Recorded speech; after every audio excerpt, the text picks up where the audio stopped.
that beckon for exploration. Thomas D. Seeley, Ithaca, New York, September 2022.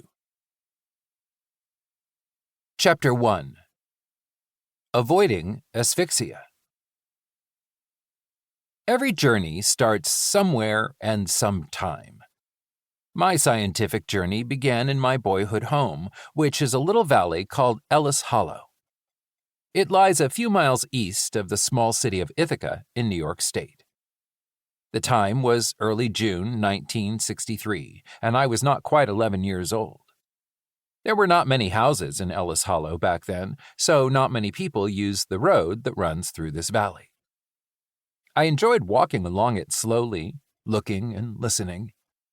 The soft songs of hermit thrushes, veeries, and other forest birds floated out of the woods that sloped up Snyder Hill to the south. The bubbling chatters of bobolinks shot from the unused hayfields that tilted down toward Cascadilla Creek to the north. One morning, as I approached the massive black walnut tree, Juglans nigra, that stands beside Ellis Hollow Road near my parents' house, I heard something strange. A steady, buzzy sort of hum coming from overhead. I looked up and saw thousands of insects flying every which way among the walnut tree's widely spread limbs. Cool. Even cooler was what I noticed next. Hundreds of honeybees were landing on this tree's lowest limb, covering an area about the size of a cafeteria tray.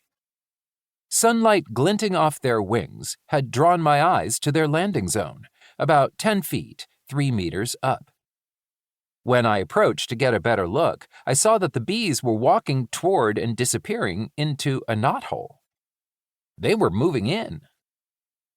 This black walnut tree had long been special to me for its immense trunk, deeply furrowed and dark brown bark, sprawling limbs, yellow-green leaves shaped like fern fronds, and nuts inside aromatic hulls that stained my hands dark brown. But now, it was super special. It was a bee tree.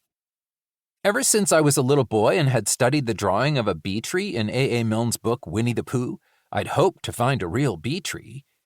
At last, today, I had. I figured this bee tree would be fun to watch, and indeed it was. I went to it often that summer to see what I could learn about the bees by watching them at the entrance to their home. I saw bees standing around the knothole. Are they guards? I saw bees, presumably foragers, flying out of the knothole. Where are they going? I wondered about the bee's nest hidden inside the thick limb. Where exactly are the beeswax combs? What do they look like? How much honey is in them? One time, I lugged my father's heavy wooden stepladder to the tree to watch the bees close up.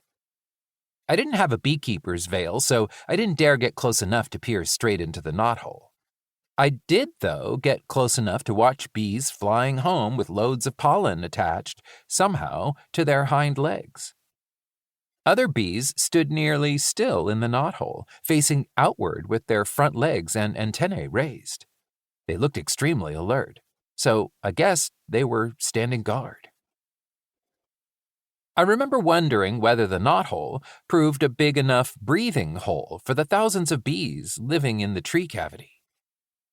How come they don't suffocate? A few days later, I saw something that gave me a clue. About a dozen worker bees stood side by side along the bottom of the knothole, with their heads pointing into it, their bodies hunched over, and their wings whirring so fast that they were nearly invisible. It was a beautiful sight. The bees' light brown bodies stood out against the tree's dark brown bark, and each bee's wings hummed steadily, as if they were battery-powered. These little fanners were still going strong when I stopped watching them about 10 minutes later. I had no doubt that they were expelling air from their home, but I could only guess why they were doing this. To cool it? To ventilate it? Perhaps both. My mother must have noticed that I enjoyed watching the bees living in the black walnut tree, because next Christmas, my parents gave me a book titled The Makers of Honey, written